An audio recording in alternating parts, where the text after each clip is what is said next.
신약 성경 102면입니다. 누가복음 7장 36절부터 50절까지 한 절씩 교독하겠습니다.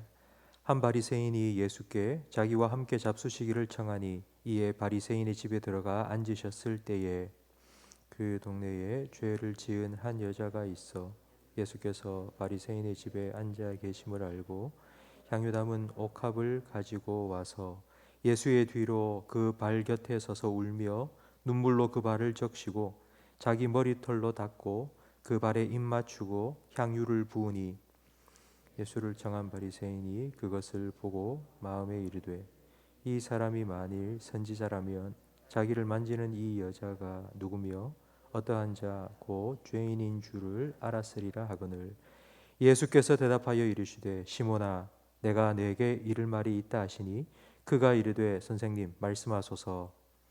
이르시되 빚 주는 사람에게 빚진 자가 둘이 있어 하나는 500데나리온을 졌고 하나는 50데나리온을 졌는데 갚을 것이 없으므로 둘 다 탕감하여 주었으니 둘 중에 누가 그를 더 사랑하겠느냐.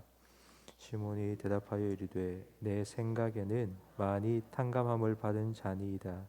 이르시되 내 판단이 옳다 하시고 그 여자를 돌아보시며 시몬에게 이르시되 이 여자를 보느냐. 내가 내 집에 들어올 때에 너는 내게 발 씻을 물도 주지 아니하였으되 이 여자는 눈물로 내 발을 적시고 그 머리털로 닦았으며 내게 입맞추지 아니하였으되 그는 내가 들어올 때로부터 내 발에 입맞추기를 그치지 아니하였으며 너는 내 머리에 감람유도 붓지 아니하였으되 그는 향유를 내 발에 부었느니라. 이러므로 내가 내게 말하노니 그의 많은 죄가 사하여 졌도다. 이는 그의 사랑함이 많음이라. 사함을 받은 일이 적은 자는 적게 사랑하느니라. 이에 여자에게 이르시되 내 죄 사함을 받았느니라 하시니 함께 앉아 있는 자들이 속으로 말하되 이가 누구이기에 죄도 사하는가 하더라. 함께 읽습니다.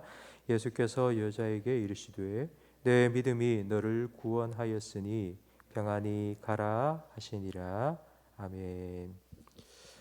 지금까지는 세리와 죄인들이 예수님을 집으로 초대해서 식사 대접을 많이 했습니다. 그런데 오늘 본문에는 의외의 한 사람이 예수님께 식사 초대를 합니다. 바로 바리새인 시몬이라는 사람입니다. 초대를 하긴 했는데 초대를 했으면 손님 대접을 잘 해주어야 합니다. 그런데 예수님께서 44절에 하신 말씀에 보면 그 당시 습관처럼 손님을 초대해서 최소한의 예의를 갖추지도 않았다는 것을 알 수 있습니다. 손님을 초대하면 제일 먼저 대문에 들어올 때에 하인을 시켜서 발을 씻어줍니다. 그 당시는 샌들 같은 걸 신고 다니기 때문에 발이 시큼해집니다. 그래서 하인을 시켜서 씻겨주는데 씻겨주기는커녕 물 씻을 물도 떠주지도 않았습니다. 들어오면 주인이 초대한 손님을 포옹하면서 가볍게 이렇게 양볼을 얹맞추면서 입맞춤을 해주는데 입맞춤도 하지 않았습니다. 그리고 식사 때에는 기분을 좋게 하려고 비싼 향유는 붓지 못하지만 감람유를 부어서 기분을 업시켜 줍니다. 그런데 이 바리새인 시몬은 예수님을 초대해 놓고도 아무것도 하지 않았습니다. 그러니까 예수님을 대접하기 위해서 초대한 것이 아닙니다. 예수라는 이 사람이 도대체 누군가 호기심 반, 그리고 뭔가 꼬투리를 잡고 싶은 마음 반, 이렇게 예수님을 초대한 것입니다.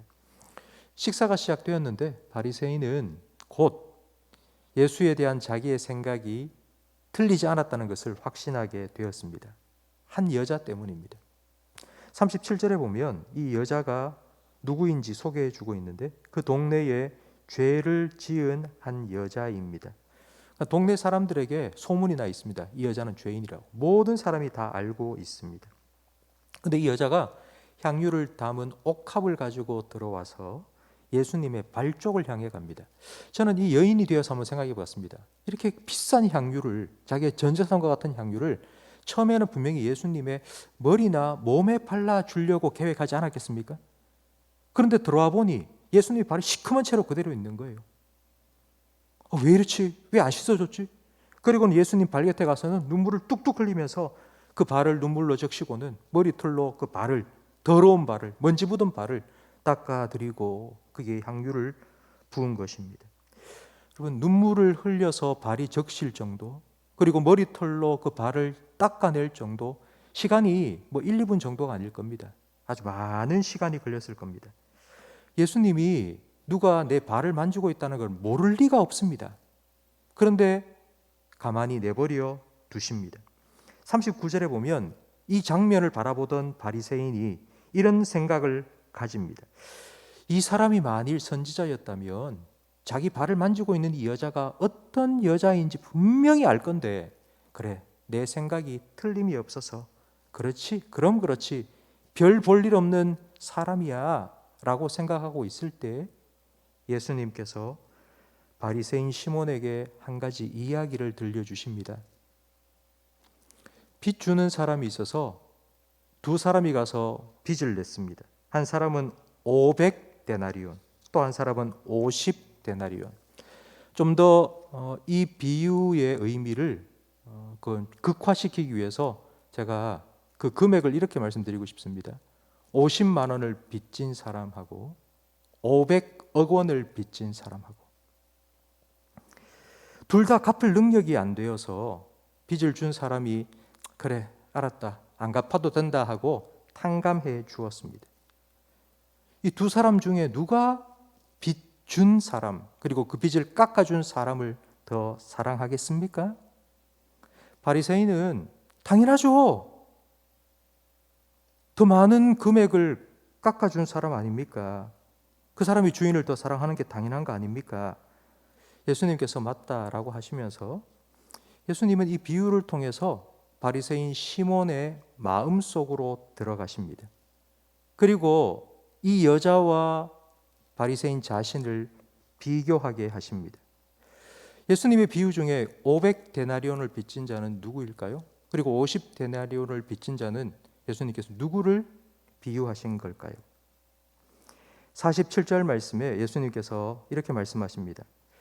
많은 죄 사함을 받은 사람이 많이 사랑하는데 적게 사함을 받은 자는 적게 사랑한다. 예수님을 대하는 태도를 보면 그 사람이 어떤 은혜를 받았는지를 가늠할 수 있습니다. 국가 공인 자격은 아니지만 명품 감정사라는 것이 우리나라에는 있습니다. 하도 짝퉁이 많으니까 이 명품 감정사가 이게 진짜인지 가짜인지 이렇게 판정을 해줍니다. 길거리 지나가는 여성들 백을 들고 있으면 딱 보기만 해도 바느질 되어 있는 상태나 거기에 붙어 있는 단추 하나만 봐도 이게 진짜인지 가짜인지를 식별해낼 수 있다고 합니다. 근데 그 명품 감정사가 아주 쉽게, 손쉽게 일반인들도 명품인지 가품인지를 구분할 수 있는 방법을 이야기해 주었습니다. 비 올 때 보면 안다는 겁니다. 비 올 때 여자가 그 백을 머리 위에 딱 얹고 가면 그건 진짜일까요? 가짜일까요? 그건 가짜입니다. 그걸 품속에 품고 뛰어가면 그거는 진짜라는 것입니다. 이게 진짜인지 가짜인지 그 사람이 그 가방을 어떻게 대하는지를 보면 알 수 있다는 것입니다. 여러분, 우리가 받은 은혜는 가짜가 없습니다. 우리는 똑같이 예수 그리스도로 인한 구원의 은혜를 우리는 다 같이 받았습니다. 똑같은 은혜를 받았는데 왜 500데나리온 빚진 사람이 있고 50데나리온 빚진 사람으로 나뉠까요?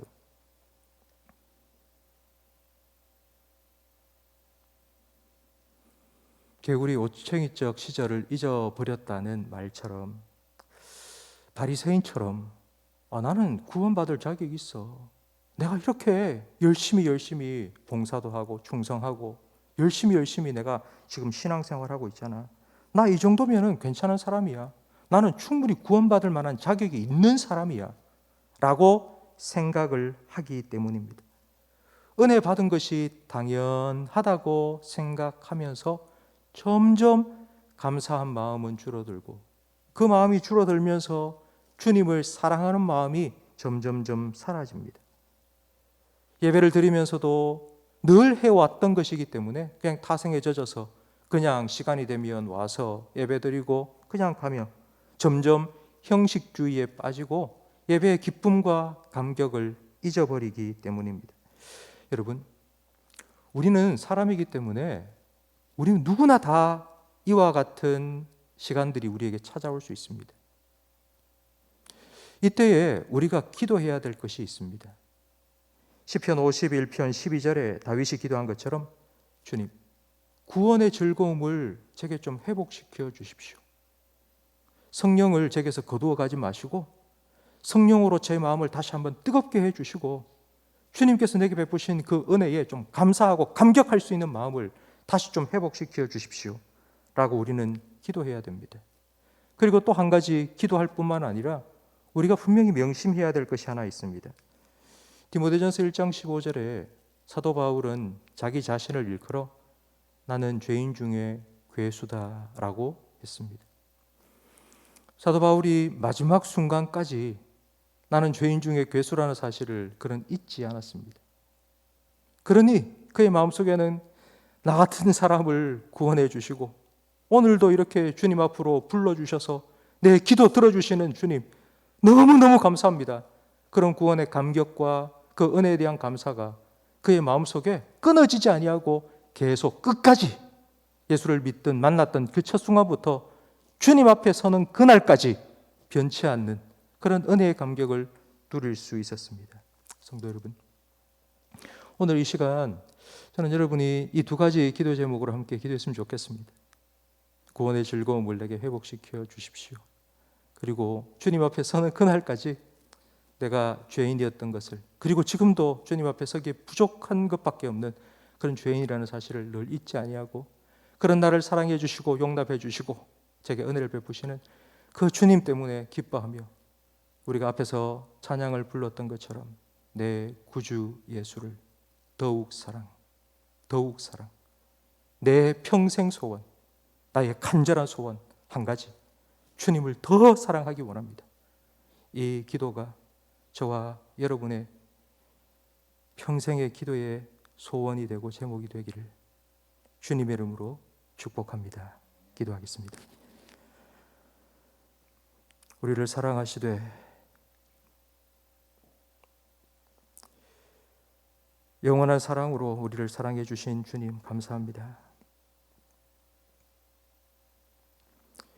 주님의 사랑 성령으로 말미암아 우리 심령 속에 부어주셔서 그 사랑에 반응하며 살아가게 해 주옵소서.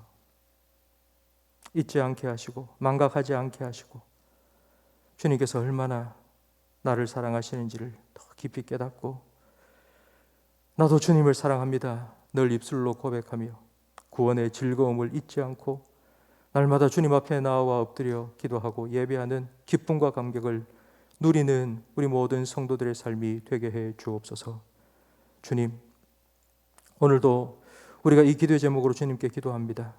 하나님, 우리의 기도에 응답하여 주시고 다시 한번 주님을 향한 우리의 사랑이 뜨겁게 회복되게 해 주옵소서. 주님을 사랑합니다. 주님을 더 사랑하기 원합니다. 이 기도의 제목으로 기도하는 우리 모든 성도들의 기도에 하나님 응답하여 주셔서 주님을 더 가까이 하고 주님을 더 사랑하며 주님의 은혜에 감격하며 주님 앞에 서를 그날까지 살아갈 수 있는 저와 우리 모든 성도들의 삶이 되도록 주님께서 인도하여 주옵소서. 예수님 이름으로 기도합니다. 아멘.